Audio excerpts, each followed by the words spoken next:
সেখানে আমরা প্রতিবাদ জানিয়ে আমাদের কর্মসূচি শেষ করব। আজকের এই আন্দোলন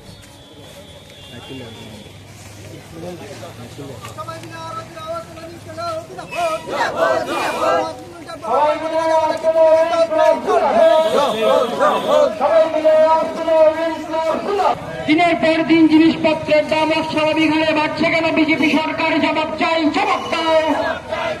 দিনের পর দিন জিনিসপত্রের দাম অস্বাভাবিক হারে বাড়ছে কেন? বিজেপি সরকার জবাব চাই, জবাব দাও।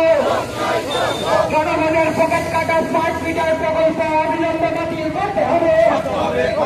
জনগণের পকেট কাটা জবাব তোমায় দিতে হবে।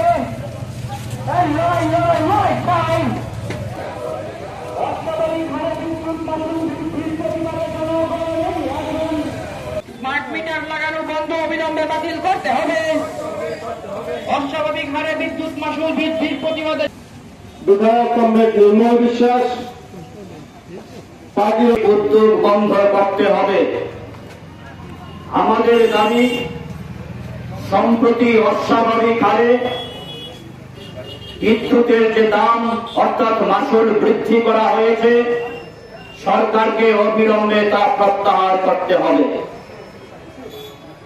শাসক দল বলবার চেষ্টা করছেন, বিরোধীরা কিংবা বামপন্থীরা উন্নত প্রযুক্তির বিরোধিতা করছেন স্মার্ট মিটারের। আমাদের বক্তব্য পরিষ্কার, কোন উন্নত প্রযুক্তির আমরা বিরোধিতা করি না। যদি সেই উন্নত প্রযুক্তি জনগণের স্বার্থে ইতিবাচক হয়, অবশ্যই আমরা সেই স্মার্ট মিটারকে স্বাগত জানাবো, এই উদ্যোগকে আমরা সাধুবাদ জানাবো। কিন্তু কেন আমাদের বিরোধিতা? আমাদের দেশে বিদ্যুৎ সংক্রান্ত বিষয় নিয়ে যারা গবেষণা করেন, প্রকৌশলীরা, তারা বলছেন স্মার্ট মিটার ব্যবহার করলে পরে সেখানে বিদ্যুতের বিলটা একটু বেড়ে যায়, বিদ্যুতের বিল বাড়বে। আমাদের প্রশ্ন হচ্ছে, এই প্রকল্পে যে স্মার্ট মিটারগুলি লাগানো হচ্ছে,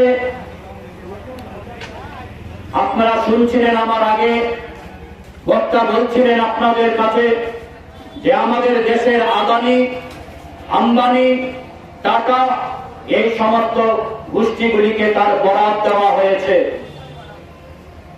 আমাদের দেশে সরকারি তথ্যে বলা হচ্ছে 27 কোটি, বেসরকারি তথ্যে বলা হচ্ছে আর একটু বেশি, যে এই যে স্মার্ট মিটার লাগানোর যে প্রকল্পটা সরকার সেখানে গ্রহণ করছেন। এক একটা স্মার্ট মিটারের দাম 10,000 টাকারও বেশি। প্রশ্ন হচ্ছে, এই প্রকল্পে এটা পরিষ্কার না, যদি একজন গ্রাহকের বাড়িতে সেই মিটারটা নষ্ট হয়, তাহলে পরবর্তী সময়ে মিটারটা কে লাগাবেন? এই বিষয়টাও সরকার পরিষ্কার করছেন না। আমাদের বক্তব্য হচ্ছে, জনমনে যে বিভ্রান্তি রয়েছে